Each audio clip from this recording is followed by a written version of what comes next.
Binapani computer একাডেমির পক্ষ থেকে আপনাদের সকলকে স্বাগত। আমি প্রভাস। আর চতুর্থ দিনে আমরা দেখব উইন্ডোজ অপারেটিং সিস্টেমে মাউস ও কিবোর্ডের ব্যবহার এবং ক্লাসটি শেষ করব কিছু টাইপিং টিপসের মাধ্যমে। আমরা আমাদের কম্পিউটারে যে অপারেটিং সিস্টেমই ব্যবহার করি না কেন, প্রতিটি অপারেটিং সিস্টেমকে ব্যবহার করার জন্য মাউস ও কিবোর্ডের ব্যবহার আমাদেরকে জানতেই হবে। কম্পিউটারটিকে অন করার পর মনিটরের উপর যে স্ক্রিন দেখা যায় তাকে বলা হয় ডেস্কটপ। সেটা তো আমরা আগেই জেনেছি। আর এই ডেস্কটপের উপর সাদা রঙের তীর চিহ্নের মতো দেখতে যে পয়েন্টার, সেটি হচ্ছে মাউস পয়েন্টার। এই মাউস পয়েন্টারের সাহায্যেই আমরা আমাদের কম্পিউটারের বেশিরভাগ কাজকর্মগুলো করে থাকি, তাই মাউসকে বলা হয় পয়েন্টিং ডিভাইস। মনিটরের উপর যদি মাউস পয়েন্টার দেখতে পাই তবে বুঝতে হবে যে কম্পিউটারের সাথে মাউস যুক্ত আছে, আর যদি দেখতে না পাই তাহলে বুঝতে হবে যে কম্পিউটারের সাথে কিন্তু মাউস যুক্ত নেই। ঠিক আছে। মাউস একটি তারের সাহায্যে কম্পিউটার সিস্টেমের মাদারবোর্ডের PS2 পোর্ট বা ইউএসবি পোর্টের সঙ্গে যুক্ত থাকে। এই যেটাকে বলা হয় PS2 পোর্ট, আর এটা ইউএসবি পোর্ট। বর্তমানে ইউএসবি পোর্টের ব্যবহারই বেশি দেখা যায়। মাউস যেহেতু দেখতে ডিম্বাকার, অনেকটা ইঁদুরের মতো, তাই এর নাম হয়েছে মাউস। মাউসের এই যেখানে বাটন থাকে, দুটি বাটন থাকে, এই বাটনগুলিতে ক্লিক করে বিভিন্ন কাজ করা হয়। প্রত্যেকটি মাউসের নিচে একটি করে মাউস প্যাড ব্যবহার করা হয়, যার উপর মাউসকে ঘুরিয়ে বিভিন্ন নির্দেশ দেওয়া হয়। এবার আমরা মাউস সম্পর্কে আরো ডিটেলসে নোটসের মাধ্যমে জেনে নেব। মাউস হলো কম্পিউটারের অত্যন্ত গুরুত্বপূর্ণ ইনপুট ডিভাইস। ডিভাইস হচ্ছে দুই প্রকার, একটি ইনপুট আর একটি আউটপুট। যে সমস্ত ডিভাইসগুলির মাধ্যমে আমরা কম্পিউটারকে কোনো ইনফরমেশন বা তথ্য দিতে পারবো সেই সমস্ত যন্ত্রগুলিকেই বলবো ইনপুট ডিভাইস। যেমন mouse, keyboard, scanner, microphone, digital camera, barcode reader, touch screen, web camera, joystick ইত্যাদি হচ্ছে ইনপুট ডিভাইসের উদাহরণ। আর আউটপুট ডিভাইস কাকে বলবো? যে ডিভাইসগুলির মাধ্যমে আমরা প্রসেস হওয়া ইনফরমেশন বা তথ্য দেখতে পারবো তাদেরকে আউটপুট ডিভাইস বলবো। যেমন monitor, printer, sound box, projector ইত্যাদি হচ্ছে আউটপুট ডিভাইসের উদাহরণ। মাউস তাহলে কি? মাউস হচ্ছে ইনপুট ডিভাইসের মধ্যেই কিন্তু পড়ছে। মাউস কথাটির পূর্ণরূপ হলো mechanically operated used serial engine, GUI, যার পুরো কথাটা হচ্ছে graphical user interface based operating সিস্টেমে মাউসের ভূমিকা খুবই গুরুত্বপূর্ণ। আমরা আগের দিন জেনেছি যে অপারেটিং সিস্টেমের দুটো ভাগ থাকে, একটা CUI আর একটা GUI। CUI তে কিবোর্ডের ব্যবহারটাই বেশি দেখা যায়, বিভিন্ন কমান্ডের মাধ্যমে সেই কাজগুলো করা হয় এবং একসঙ্গে কিন্তু অনেকগুলো কাজ করা যায় না, একটি একটি করে কাজ করতে হয়। কিন্তু বর্তমানে যে অপারেটিং সিস্টেমগুলো ব্যবহার করা হয় সেখানে মাউসের ব্যবহারটাই সব থেকে বেশি লক্ষ্য করা যায় এবং একসাথে অনেকগুলো কাজ করা যায়। তো আমরা এখন যে অপারেটিং সিস্টেমটা ব্যবহার করছি সেখানেও কিন্তু এই মাউসের ভূমিকাটাই বেশি লক্ষ্য করা যায়। মাউস দ্বারা অপারেটিং সিস্টেমের সমস্ত কাজ নিখুঁতভাবে পরিচালনা করা হয়। সাধারণত তীর চিহ্নের মতো দেখতে একটি পয়েন্টার দ্বারা মাউসের কাজগুলো সম্পন্ন করা হয়। যে পয়েন্টার, এই যে দেখুন পয়েন্টার, এই পয়েন্টারগুলো কিন্তু আবার বিভিন্ন রকমের হয়। দেখুন যখন আমি লেখার মধ্যে আনছি তখন কিন্তু একটা এরকম দেখাচ্ছে, ঠিক আছে। আবার দেখুন যখন এটাকে ছোট করছি এই যেরকম তীর চিহ্নের মতো, তাহলে মাউস পয়েন্টারও কিন্তু বিভিন্ন রকমের হয়, আর পয়েন্টারগুলোকেও কার্সার বলা হয়ে থাকে, ঠিক আছে। বর্তমানে যে সকল মাউস বেশি ব্যবহৃত হচ্ছে তাদের মধ্যে অপটিক্যাল ও কর্ডলেস মাউস উল্লেখযোগ্য। অপটিক্যাল মাউসের প্রধান বৈশিষ্ট্য হলো এই মাউসের নিচের দিকে লাইট এমিটিং ডায়োড, যাকে শর্টে বলা হয় এলইডি, থেকে আলোক রশ্মি নির্গত হয়ে স্ক্রিনে কার্সারের চলাফেরা নিয়ন্ত্রণ করে।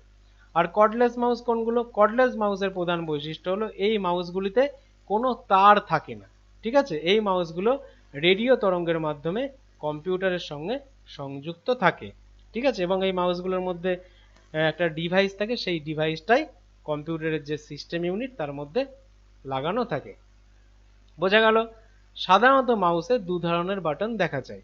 বাম দিকে থাকে লেফট বাটন আর ডান দিকে থাকে রাইট বাটন, এবং একটি স্ক্রল বাটন দেখা যায়। তো চলুন আমরা সেটা একটা ছবির মাধ্যমে একটু দেখার চেষ্টা করি।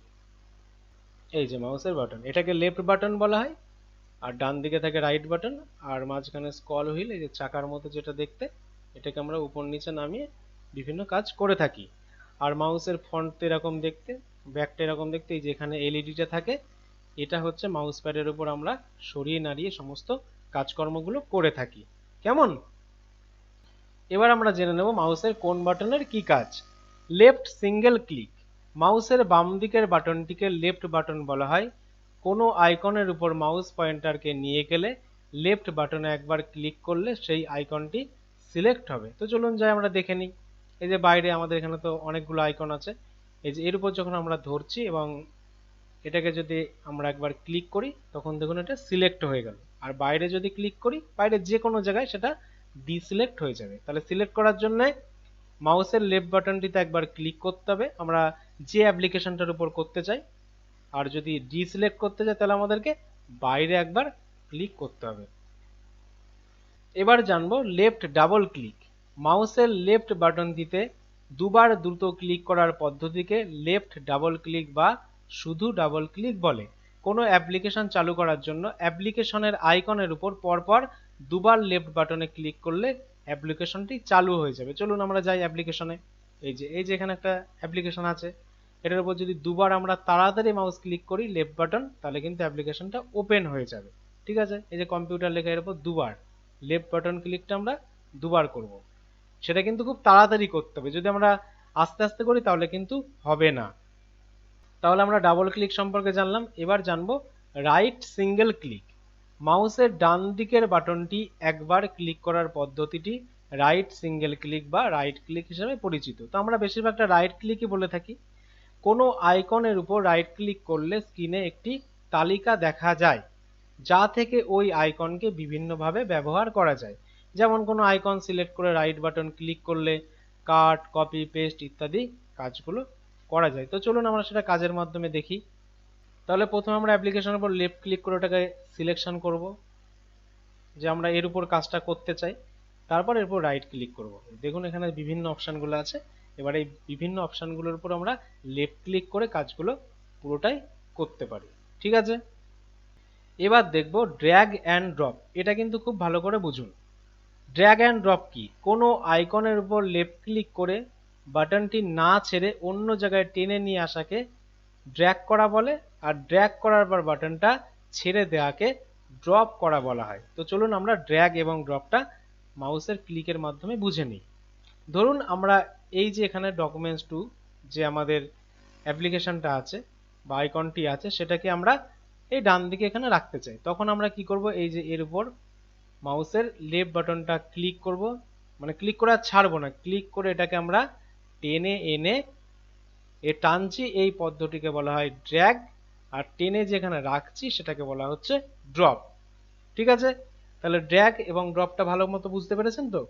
আমি আবারও বলছি, আবার ধরুন এটাকে আমরা এখানে নিয়ে যাব। তাহলে এই যে এই অ্যাপ্লিকেশনটার উপর আমরা প্রথমে মাউসের লেফট বাটন ক্লিক করব, ক্লিক করে আর ছাড়বো না।